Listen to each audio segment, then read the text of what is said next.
You're listening to a download from the outdoorstation.co.uk. Number 454.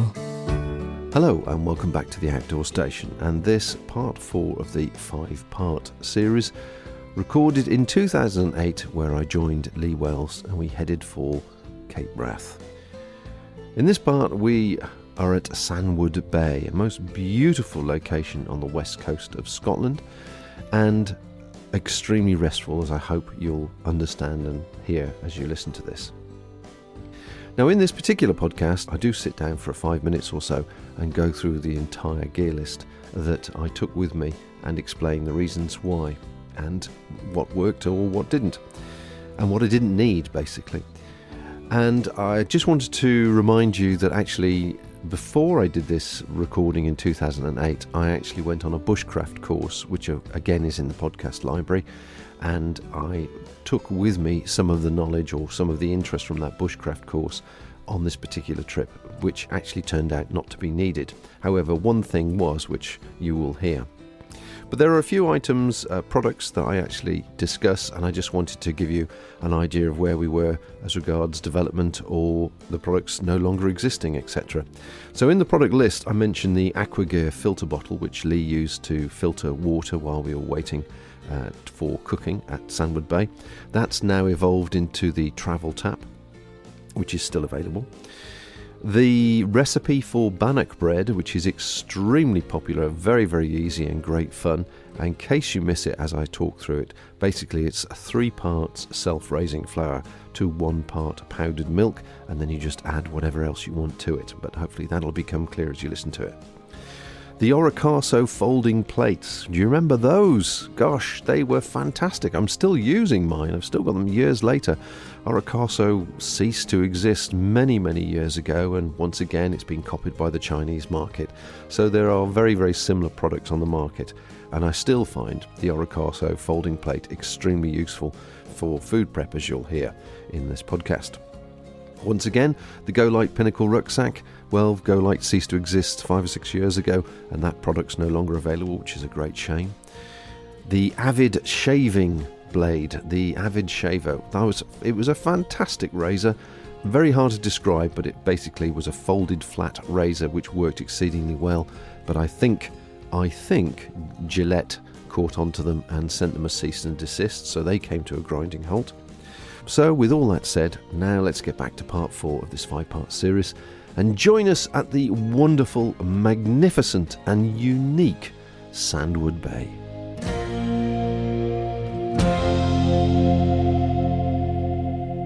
You're listening to the outdoorstation.co.uk.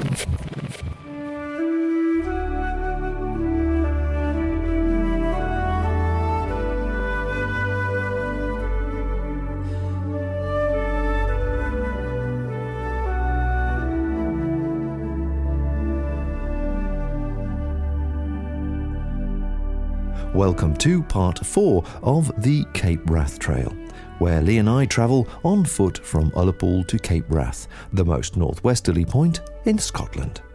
Join us as we make our way gently along the route suggested in the Cicerone Guide, north to the Cape, over a period of 7 days in early May 2008.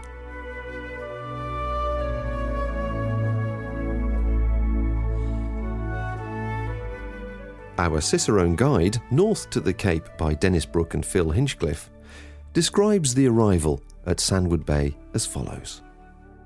As you trudge across the wet, peaty and featureless moorland on leaving Blairmore, you may wonder why you came so far. Keep going. Your arrival at Sandwood Bay will lift your spirits and brighten your whole outlook. If Sandwood were anywhere else in the British Isles, it would be packed with holidaymakers, ice cream stalls, hot dog stands and associated paraphernalia. As it is, the bay is totally isolated, and long may it be so. Described by some as the most beautiful place in the Western Highlands, its name is a corruption of the Norse sandvatn, sand water. You may be the only occupants on the 1.5 kilometre long beach, paralleled by rolling sand dunes and attendant freshwater loch. Enjoy the solitude. Enjoy the sound of the seabirds. Enjoy the Atlantic combers shattering themselves into mountains of spume against the firm white sand. But beware, for while the Good Beach Guide lists the bay as magnificent, swimming is described as very dangerous due to the unpredictable tide flows and currents. Off a small headland to the south of the bay, there rises an imposing red sandstone stack, the Herdsman. To the north seems only a stone's throw away, and you can now see the lighthouse at Cape Wrath. But don't be deceived, you have some way to go just yet. If you spend the night here, you may be lucky enough to see the mermaid. Sandwood Bay is the alleged site of the last recorded appearance in Great Britain of this delightful phenomenon. Perhaps she is guarding the many wrecks buried metres deep in the dunes.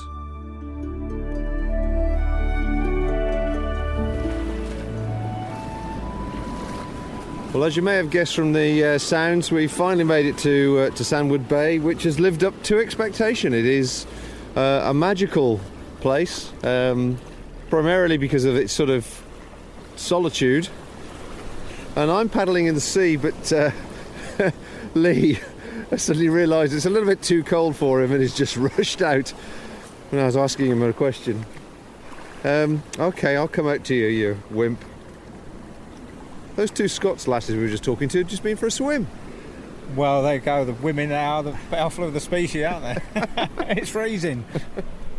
Okay, it's a bit bracing, admittedly. Admittedly, it's a bit bracing, but it is. It's still a lovely sunny day, which obviously gives you the impression that a good rushing to the sea is a good idea. But actually, it is very fresh, and clear blue skies are certainly coming down to the bay. Has been a pleasure. It's a very long walk from the end of the road where the car park area is, that's shown on the map, and I can understand why that puts a lot of people off. But you know, the bay itself is best part of a mile long, I guess. And there's us two, and I think I saw one other person. Everybody else seems to have gone. Running into the bay is a freshwater loch, which is surrounded by gently sloping hills, which drop down to a few lovely camping spots, and I think we possibly have found the perfect camping spot, would you believe? Definitely, that's the perfect pitch, yeah. Flat grass and mountain scenery, a loch, and then just over the dunes, a sea with a lovely beach, and a perfect day, just perfect. Yeah. I think it's both on the list of both of us that we've just analysed what makes a perfect spot, and I think we've found it. I think we have, Bob, yeah. Perfect. So people who like their wild camping and people that like the idea of doing something like the Cape Wrath Trail, you certainly won't be disappointed.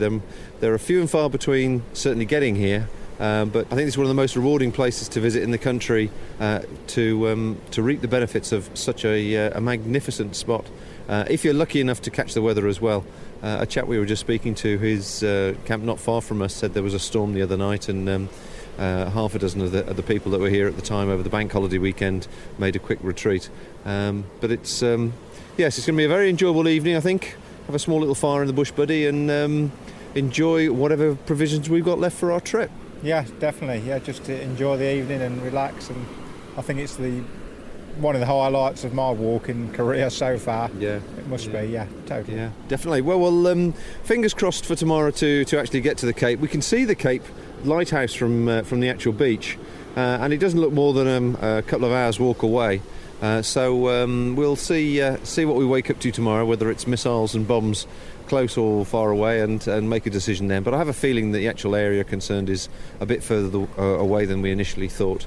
But certainly anybody thinking of coming this way, you must make sure you check the appropriate website, and also with the harbour masters and so on dotted around the coast.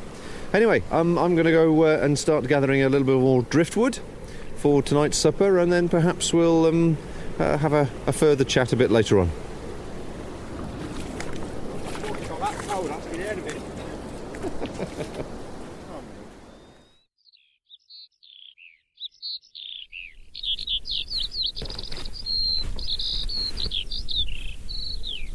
I don't know if you can hear that. Can you hear the most beautiful sound of a skylark? I think that's the most beautiful sound in the world.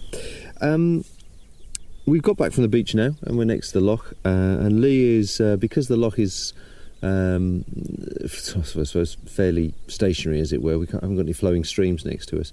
Lee's using the Aquagear Survivor bottle, which I brought with me. And at the moment he's filtering and purifying water and putting it into the platypuses for cooking, and also a bit later on. It doesn't take too long. In the meantime, I'm preparing the meal. Now, this has all been a bit of fun. I'm not suggesting everybody should do this, for example, but this is what I've done is I've brought a bannock bread mix, which is a recipe courtesy of Andrew and Carrie at Nomad Bushcraft, which I went on a few weeks ago, as many people will know. And bannock bread is something that is very, very simple to make, very light to carry, and also adds a whole new flavour dimension to your outdoor camping experience. So what I've done, for a bit of fun, I pre-mixed some bannock bread, which is 3-to-1 of self-raising flour and powdered milk, and some salt in there as well, just a twist or two of salt. So I've got a bag of that. I've also got some garlic, which you just heard me chopping up, some dried tomatoes, dried mushrooms and dried onions, and I've also got some dried chilies as well, just in case I wanted to spice up a particular meal. And that all that fits into a small plastic bag. I don't intend to make loads of it, but hopefully should have enough to make about half a dozen or so bread rolls. So I'm going to fire at the bush buddy with the driftwood that we've collected, and I'm going to start making some bread rolls, probably some garlic bread and some tomato and an onion bread perhaps, and to see what Lee's reaction to that is before cooking the rest of the meal and enjoying that. But I just thought you, the listener, might be interested in the results, and if it's obviously as pleasurable as I hope it to be, might consider it adding it occasionally to your own cooking experience, wild camping experience. So that seems great. I've also got a pack of dried olives as well, olives that I've dried. So I've got a whole load of bits and bobs. And to wash it all down, we picked up a bottle of wine today, and we've also put that in a platypus as well. So we're in for a pleasant evening's camping, and certainly to think it's the first. I don't know, what date is it today? It's the 5th of May. Blue skies. It's still gloriously warm. I'm sitting here in shorts, and it's very hard to believe it's the time of year it is. But I'm not going to complain. I'm just going to sit back and really enjoy the evening. Anyway, I'll get on with my cooking and come back to you shortly.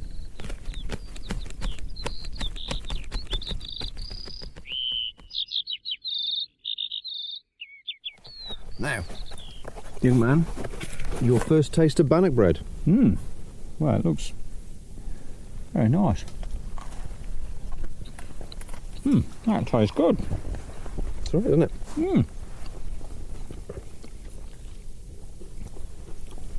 So it's just a flour mix mixed with Very tasty. water and the olives, dried olives, and the I'm really impressed with that, Bob. garlic. And the bush buddy.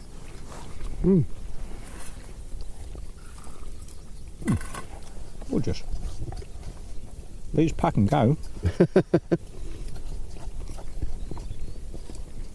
Good though, isn't it? A bit messy, admittedly, to mix it all up in a pan and I'm whatever. surprised now the bush buddy comes, you think it's going out, and then put food twigs on and it comes back to life.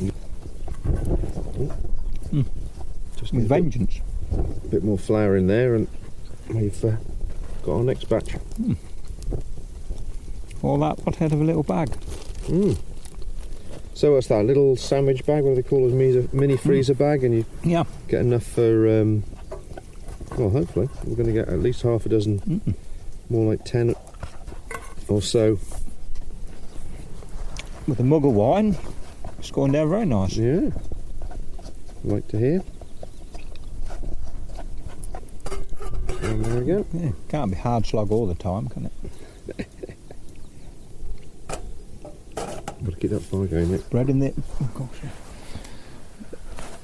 Give me that one.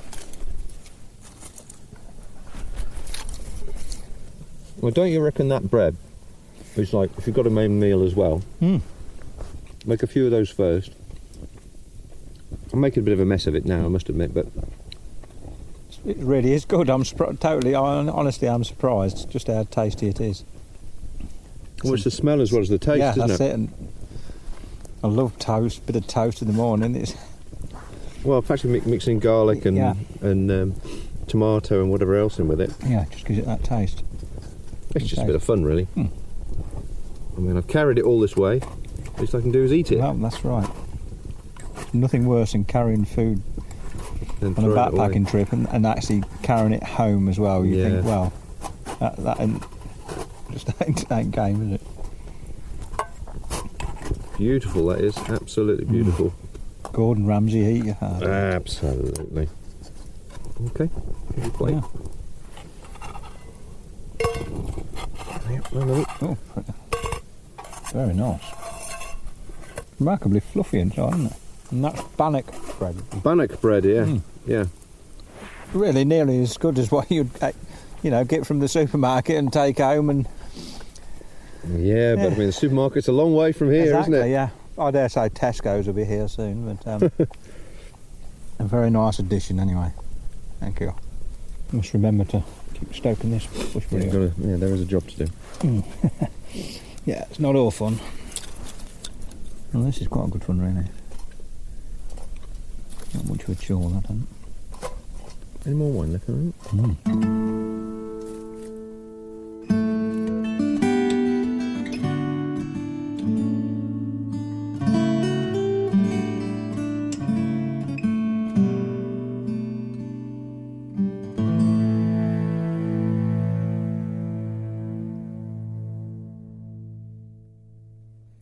Well, we're well into Tuesday morning now. We had a lovely evening last night. It was very sunny and balmy right through to late. Didn't really get cold at all. Very much like a good summer's day, actually. And we both had a lot to eat following the bread starter, the garlic breads and so on. I think we both went to bed completely stuffed, meaning we had a fairly quiet night.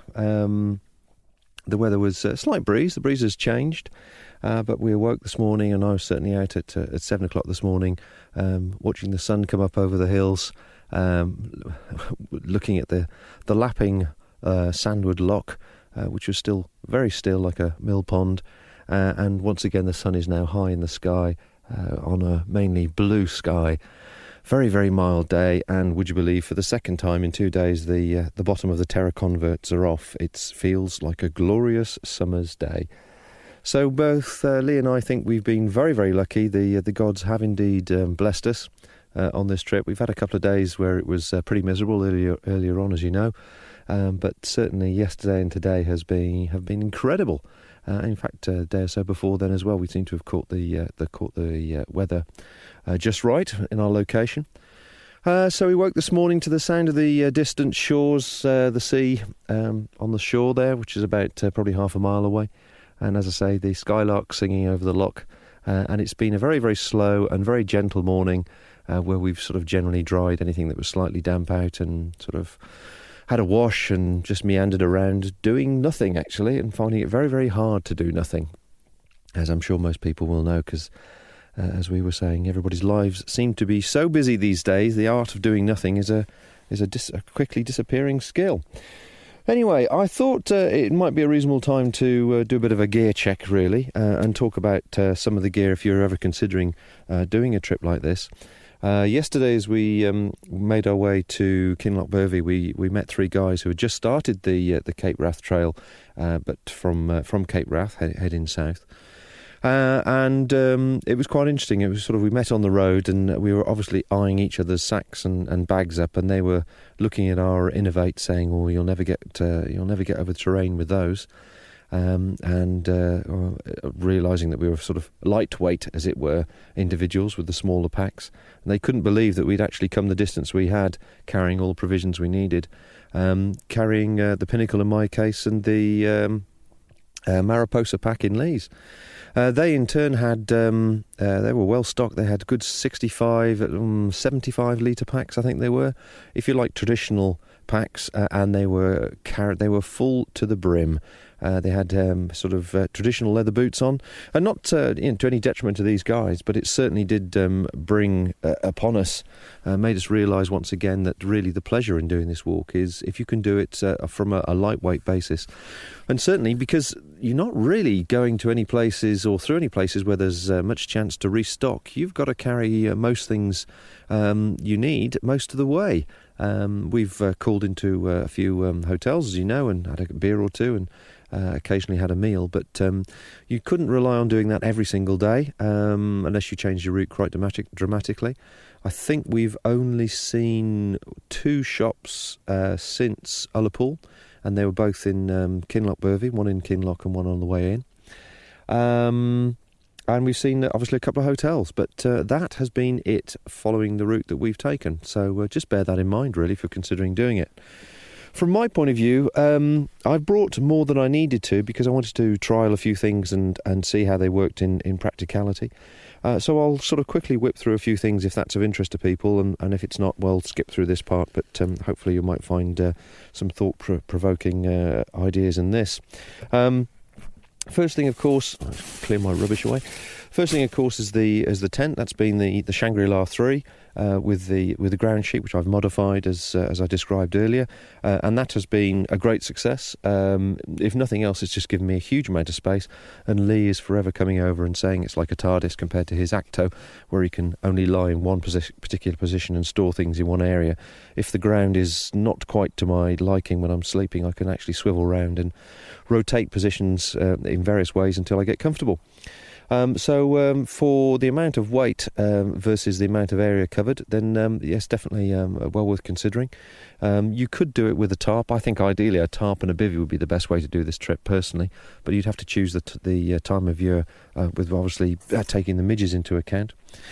So that's been a great success. Sleeping system has been 3/4 length Thermarest, my traditional one that I've used for some time, and the new Go Light Adrenaline 20 sleeping bag with the centre zip. It's the standard bag, which is supposedly up to somebody about 6 foot. I'm just over 6 foot, so I didn't want to take the extra weight of getting the longer bag, and found it to be a very comfortable fit, actually. It, without compressing the down, I certainly get into it no problem at all, and once it's zipped up, it's just my nose and mouth that are protruding, as it were, and releasing the moisture. A very, very warm bag, although, to be fair, it has been fairly warm nights, I suppose. In fact, last night I was so hot I was taking off my silk sleeping layer, which is my spare clothes. So yeah, no. If you like a centre zip bag, then one of the Go Light range is definitely worth looking at. I don't think there's any other centre zip down bags on the market at the moment. There are on the synthetic bags, but not down. And certainly the down coverage around the chest area and the foot area, and also the water-resistant material around the foot has been a great idea as well. Obviously protecting your feet from touching the end of the tent or the tarp or whatever. So that's been a good success. Thermarest mat, always good. The clothing-wise, as my spare set of clothes, I had silk body long johns and silk body long sleeve top. I had a dry pair of Lightfoot socks. And I had I've got my couple of hats or buff or whatever else, which have always been my dry clothes. And then if I wanted to be smart to go to the bar, as it were, I have got a pair of Montane wind trousers, very much like the wind shirts, which go over my silk base layer. So even if I'm sopping wet with my normal clothes, I can change into something light and flexible, and also it doubles up as being a sleeping layer as well, which gives me an enormous amount of comfort and heat, and they've been great. So certainly my spare clothes have been the silk top and bottoms, spare pair of briefs, Vaude light slip briefs, a spare pair of socks, and I've also brought a pair of sealskin socks as well, which I've only needed once or twice when my shoes have been really wet and I need to pop out for whatever reason, and save getting my dry socks wet, as it were, my spare dry socks wet. One thing I would suggest as an idea which works for me, and Lee's taken it on board as being quite a good one for him too, is The buff, I sometimes use it as headgear to keep the heat in when I'm sleeping, but certainly up in Scotland here, the light is obviously, the days are a lot longer, so it's quite light till late in the evening and light much earlier.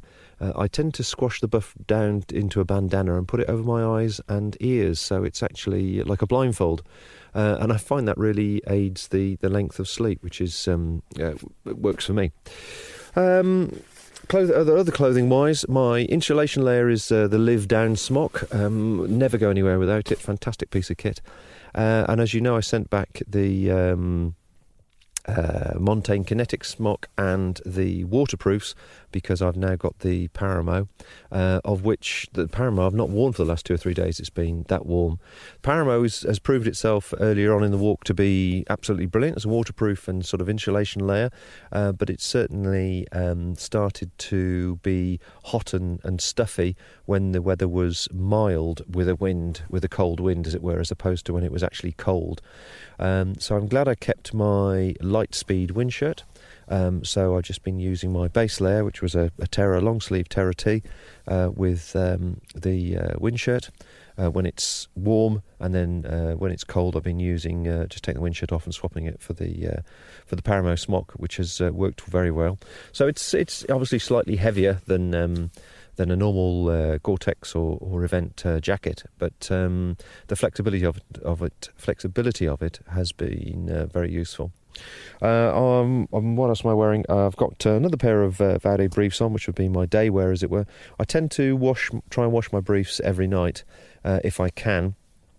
Just keeping the clean pair, as it were, for every couple of days to swap round, and then dry them out. And the Actos, not the Acto, the Shangri-La has got a place to hang sort of a line, so they've been drying out very easily overnight without too much of an issue. So I've been having clean briefs each day, which is pleasant, as most guys would know. And then I've got the Terra Cut-Offs or Terra Convert trousers as my only other pair of trousers, and they've been brilliant, and I've just taken the legs off, as I say, for the second time. Headgear wise, a couple of buffs, a Tilly hat and a mountain hat, and I've worn the mountain hat a couple of times when the weather was pretty manky as we were walking, in combination with the Paramo, and that kept the visor, kept the visibility up, and also obviously kept my head warm as well, which was good. So those are sort of vital items which I couldn't really change, all of which went into a Go Light Pinnacle, which is the 65 litre Go Light sack. No comments on that at all, apart from it does the job beautifully, and it's very, very light. What I tend to do is fold the Thermarest into, I think it's sixths, and slide it down the hydration slot down the back. I don't know why they keep putting the hydration slots in. They're absolutely useless in rucksacks these days. But that adds to the structure of the frame of the sack, if you like, and allows me to pack very easily. Cooking gear. As you know, I brought the Bush Buddy and also a Vargo meth stove.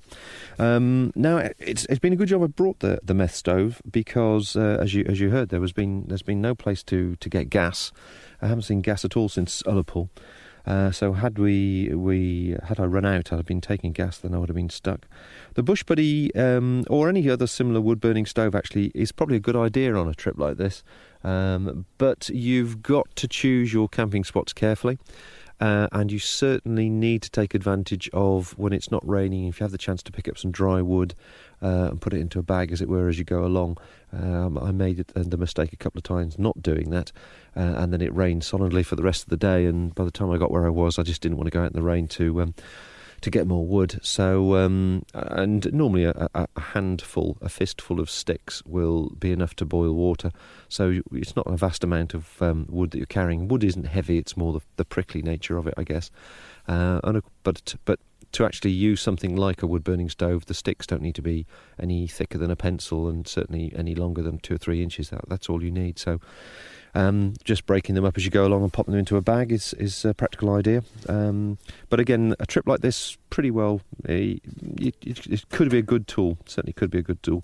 But I mean, we went on to the beach last night looking for more wood. It seems to have very little around here. But I guess looking at the sort of little leftover places where people have had campfires and so on, anybody that comes over and stays over here, everybody tends to have a campfire, and hence the reason there's no wood in the area. It's all been collected on a fairly regular basis off the beach. So we found one stick, to give you an idea, which was actually more than enough for what we needed last night, but that was all there was. So the meth stove has been a good thing. I've had a brew or used the meth stove probably once a day for the last 4 or 5 days, and I've got halfway through a standard bottle of meths. So that's been pretty efficient. So I've got plenty of meths left, considering there's only a day or so to go left. A folding plate, the Orocaso folding plate, that's normally my tool of choice in many respects, but in fact I could have done without it. I only really used it last night to put the bread rolls, the doughy bread rolls on before I put them into the pan. Because I've actually been eating straight out of the pan like most people these days, so I didn't really need that. Flint and steel, a few sheets or a few pieces of Hamero card, the impregnated card, which helps starts the wood fire when I needed to, which again wasn't that often. J-cloth and green scour was useful, and the pan that I brought was a litre pan with a frying pan lid, which was a bigger pan than necessary than I'd normally have, but because it had the frying pan lid, because I wanted to do that bread business last night, that was the reason I brought that pan, but I could have got by with a tea-light mug or a smaller mug.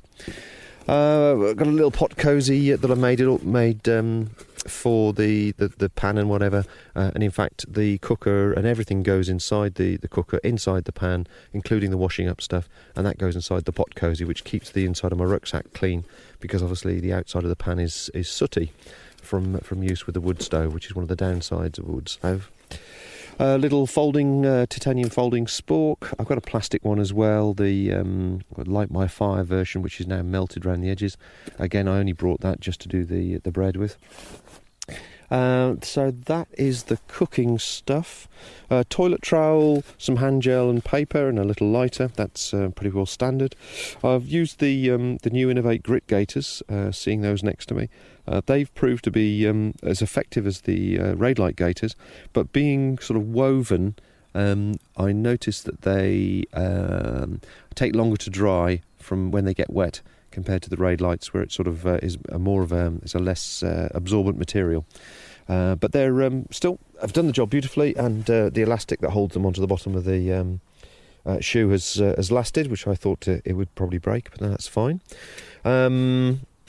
Right, first toys, luxury items. I did bring a fishing kit. My fishing kit consisted of 15 metres of 1.5mm Dyneema, a handful of hooks, a few weights, a couple of ledgers, and about 10 metres of nylon line.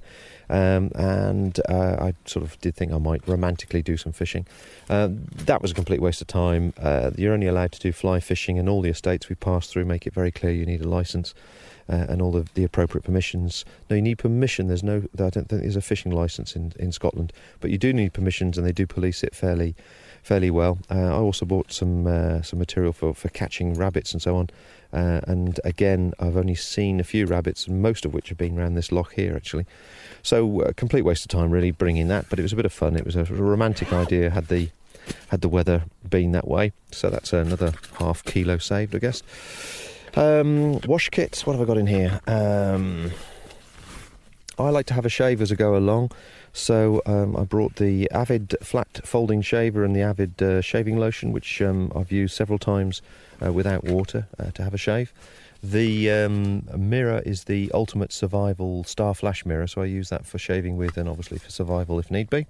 My luxury item is the roll-on deodorant, if possible. I'll try not to smell. And then in here I've got a small bottle of Mountain Suds, some hand gel, some toothpaste and folding toothbrush. I've also got some lip seal, is that lip seal we call it? Lip seal. And some toenail clippers, which are useful for just maintaining your feet are okay. And talking about feet, I've also got a tube of Gerwol Extra Cream for before the day starts, and Gerwol Refreshing Balm for when it finishes, which have actually benefited the feet. So that's been fine. There's very little in there I'd change apart from, the roll-on. In my bag of toys really has been the thing that's actually seems to add a bit of weight up. But that's predominantly because of the gear I'm carrying. I've got the little Petzl E-Light head torch, which I've used, but actually hardly used. The torch that's been the most useful for the whole trip has been this little £6, what is it called? Rechargeable one, £6 odd, £5 odd. 2 LED torch with a rechargeable cell on it. I just clip that to the back of the rucksack, and I've actually used that for pretty well everything. I clip it inside the tent and let it, because of the height of the tent, the spread of the beam's quite good, so it sort of fills the tent with light, but also you can put it in your teeth between your mouth, in your mouth between your teeth when you're using it as a sort of a pointing thing to look inside bags and so on. So the E-Light's hardly been used. What else have I got in my spare? I've got my repair kit for the Thermarest, which obviously I use the glue for my shoes. I've got a one of these pocket lenses, what do they call it? Itoya. Very cheap little lens, which if you need glasses or if you need to see something clearly, like a map or whatever, it's plastic. It's about 1.5 inches by 2 inches, rectangular, and it's very useful for digital cameras and maps if you need to see things clearly and magnify them. So one of those, that's very light. A small roll of gaff tape, and then of course spare camera batteries or spare batteries for my recorder, 4 AA batteries, which is a bit of a weight, and also a little battery for the Canon G9, which I've been carrying, which I'm very impressed with. I bought earlier on in the year. It's lovely camera, great results, lovely big screen on the back. So I'm looking forward to seeing the pictures back from that. Various bits of shock cord and bits of spare Dyneema. My mobile phone, which again is a weight, which I don't use at all, but I just have for comfort purposes, and I also bring it from home. And my wallet, which is, just got moths in it. So that's that bag. The item, the other thing that we brought, and actually has proved to be quite useful, is the Aquagear water filtration bottle. Now this is the 500ml water purification filtration bottle, which I have used instead of the platypuses, which I brought. I brought the platypuses as well, but I wanted to see how practical it was to use the bottle as a day-to-day drinking item, and certainly it's been ideal. I've just filled up as I've gone along. Most of the high passes that we've been over, the fast-flowing water, I wouldn't normally have used a filtration bottle, but this is a good example where we are at the moment, Sandwood Bay here. The lock is fairly stationary lock, obviously very little flowing along the surface, and also because it's so warm there's very few streams within walking distance flowing into it. So actually it's been really good to fill that up and use it as a primary filtration system, purification system, and we've actually filled the platypus bottles last night for cooking from that, and it took about 10 or 15 minutes to fill 4 or 5 litre containers. So it was nice to know that we've definitely got clean drinking water to drink. I've also got my Canon G9, which is not the lightest camera in the world, but certainly fantastic results. I've got a little telescope, which is another toy, a single 10 power telescope, which actually has been interesting and useful for just scanning ahead, and also watching people on the beach or across the other side of the loch and seeing if there was a better camping spot, as it were. Again, not a necessary item, but one I brought anyway. Then I've got my waterproof first aid kit, which is the Care Plus one. I think I've probably only added a few Nurophens and paracetamols to it. Most of the other items that come with the kit has been pretty well standard, and I have used it a couple of times on scraped knuckles and cuts that keep opening annoyingly. And apart from the food, that is pretty well it. Oh, a couple of Lecky carbon poles. I told you about the titanium pegs around the outside of the Shangri-La. The food front, everything has been homemade dried food, apart from the occasional packet of rice or chocolate bar. And it's always the chocolate bars and the treats that seem to weigh an awful lot. But 3 or 4 days worth of home-dried food is not too much bulk or weight. Once again, as always, ended up overestimating on the food and then throwing a lot of the food away. Night before last at the hotel, before our last couple of days. And I've now got, for a day or so, I've now got one main meal. What's that? Chicken and mushroom, a packet of savoury rice, a pack of jerky, which I made myself, which will more than 2 or 3 days worth there, a Snicker bar, some dried raspberries and some dried black currant and apple wrap, which is something to chew on as I go on. When apart from the sort of plastic rolled, not plastic, the Exped waterproof roll top bags, that is pretty well it, apart from this MP3 recorder and a pair of headphones. Oh, I've got also a little MP3 player as well, which has been, I've used it a few times, but again, I could have managed without it. So I reckon if I took the toys out... Oh yeah, what was the other thing? The other thing is I bought my bushcrafty stuff. So I bought a bushcraft, I think it's called a Moira knife. I didn't need that at all. So in many respects, there's just been no opportunity to enhance your eating, live off the land, whatever what you want to call it, really, doing this walk. The terrain and the environment just doesn't suit it. What I did forget to mention is I've got 2 little Raid Light rucksack hip belt pouches, which are clipped onto my hip belt, which I personally like hip belt pouches. Find them very, very useful just for little things like bits of food or camera equipment or something. And I've got a little Swiss Army knife as well in one of those, and the rest of them have just sweets or something in the other one. And that's been my choice. But going back to what I was saying, there's no chance really to live off the land as such. It's definitely you need to bring everything with you need, and try and be as lightweight as possible.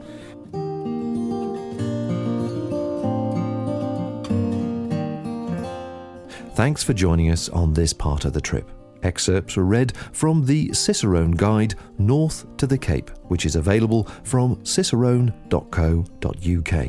Join us next time as we move closer to our goal, walking through some of the most spectacular and remote scenery in the UK on the Cape Wrath Trail.